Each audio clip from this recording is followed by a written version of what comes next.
I'm Jake. I'm Tom. And we are VIMTV Velocities of Music, the best kept secret in music reviews. Today, we're here to review the new album from Beach House. It's their fourth album. In 2010, Teen Dream came out. And Tom, kind of to our surprise, we fell in love with the album. Yeah, it was a slow grower. Yeah, Both of us at first were kind of like, but we ended up being upper 80s. Yeah, I remember just having a realization that it was just so intimate and personal and moving that it was impossible not to fall in love with it.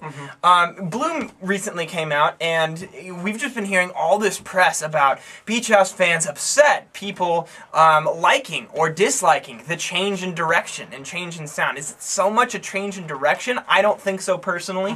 I do think, though, that they changed their sound a little bit. They expanded it. Where Teen Dream was this intimate stroll along the beach where it's, kind of a cold mood to it, very personal, kind of self-reflective. This is a much warmer, expanded sound. Beach House was focused on making a bigger, thicker atmosphere, applying the same melody writings that they in the vocal chords that they did in the past, and then instead backing it up with this massive amounts of just reverb on the vocals. You have synths filling out the production. So I think that it's kind of a twofold change in direction from a sonic perspective. I think one, the most obvious is the production. There is reverb covering everything. It is just a layer of reverb on everything. In fact, the vocals at times are so washed out that they're almost you can't really discern. It's hard to tell when they're starting and stopping. Yeah, it's hard to discern the lyrics. And so that kind of takes away from that intimacy that Teen Dream had. Yeah. And then the other side of things is, in the songwriting, just in the choice of instrumentation, you're seeing a lot more synths on this album, and you're seeing the guitar kind of be, a lot of tremolo guitar kind of in the background.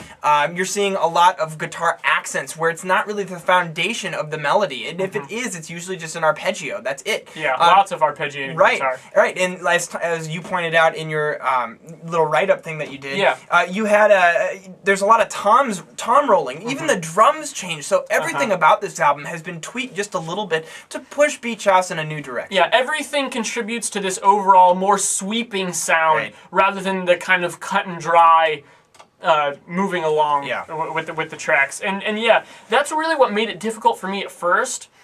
It was funny because at first I listened to this album, I was like, yeah, it's good, but I just don't really care. But then I remembered that's exactly how I was with Teen Dream at first. So I was like, I've got to make sure I give this its due chance, what it deserves, and listen to it several times. And it took me a while to really pick up on the subtle differences, not only between this and Teen Dream as albums, but between all the songs. Now, one thing that Beach House has been, it's just a characteristic of their songwriting, and it's still here, is they'll oftentimes end songs on this kind of unrelated outro. It feels sometimes like kind of an epilogue to the rest of the song that, you could call it a bridge, but whereas a bridge usually then reconnects with something that you heard earlier in the track, these just kind of go off into nothingness or transition into the next track. So they almost feel like more afterthought kind of sections of the song. And that's here on this album, and I actually think they did a better job than I've heard them do before on making those fit with the song, not seem so disconnected, actually make them relevant to what the rest of the track was trying to accomplish. So that, in general, made this a very smooth album listen for me. When you combine that very flowing and natural songwriting with the big wash of reverb, which just naturally is going to make everything flow, because that's what it sounds like, is stuff flowing. The mix is just flowing together.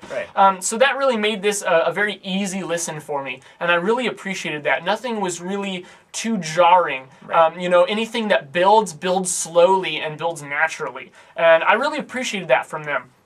However, my biggest complaint is just that, maybe because of that, maybe just kind of tangential to that, not as many of these tracks really jumped out at me. There's a couple. There were some. I mean, like the tracks that I picked, I really liked, but then I felt like there were a lot more in-between tracks that didn't accomplish much.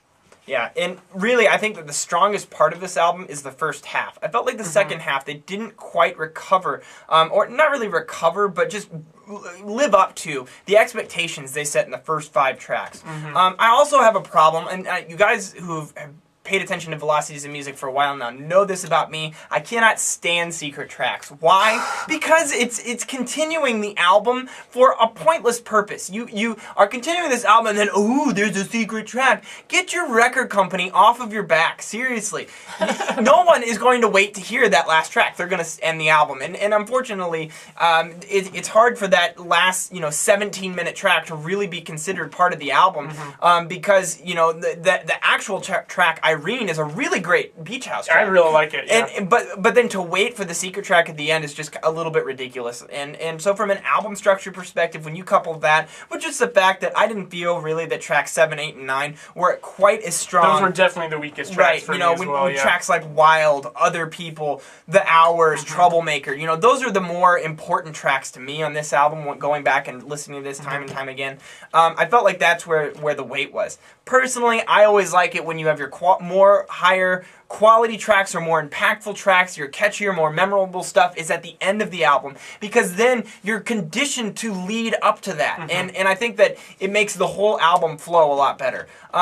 Overall, minor criticisms. If I had to compare the two albums, I would actually put this one below Team Dream. But that's not, a little bit too. That's not what I'm here to do, because I actually think this is a solid album for 2012. I actually love Beach House expanding their sound a little bit, trying something new. Another thing, vocal layering. That's something that was kind of a dominant thing here. It happens on multiple occasions, and it sounds great. It just sounds wonderful. Now, it works because of the production. It's a whole different take on Beach House's sound, but it still sounds like Beach House. That is an example of really good songwriters who know what they're doing. And progression in the group's sound, yeah. Overall, Tom, what you giving this? I'm giving it an 84. Okay. I really enjoyed it. I think I'm a little cooler than you, not much, just going 80. All right. All right, so that puts us 82 Velocities in Music score. It's a good album. Go check it out, especially if you're a Beach House fan. What did you guys think of this album? Let us know at www.velocitiesinmusic.com or youtube.com/velocitiesinmusic. As always, please follow us on Twitter, like us on Facebook. That is where we do our communication with you and where we get all of your great feedback on all the new music that's coming out right now, plus requests. Come on, requests. That's what we're all about. I'm Jake. I'm Tom. And we are VIMTV, moving music critique forward.